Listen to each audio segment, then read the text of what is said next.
Rumaragas ang pagpapala po sa ating lahat para sa ating pang-araw-araw na talata. Tayo ngayon ay nasa Genesis Kapitulo 31, simula versikulo 43 hanggang versikulo 44. Sinabi ni Laban kay Jacob, ang lahat ng dala mo ay akin.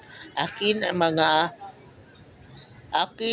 mga anak, aking mga apo at aking mga kawan.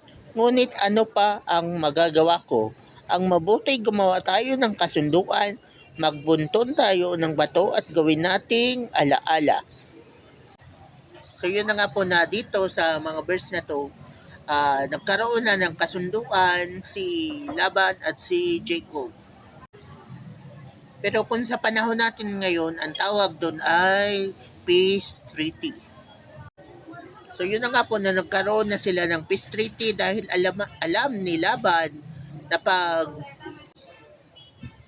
pinagpatuloy niya ang panggigipit kay Jacob o kung atakihin niya man si Jacob, siya ay matatalo sapagkat kasama ni Jacob ang Diyos. So ganun nga po naging makapangyarihan ang Diyos sa buhay ni Jacob. To the point na no choice na si Laban na dati nang aapi sa kanya kundi makipag-peace treaty na lang. Diba?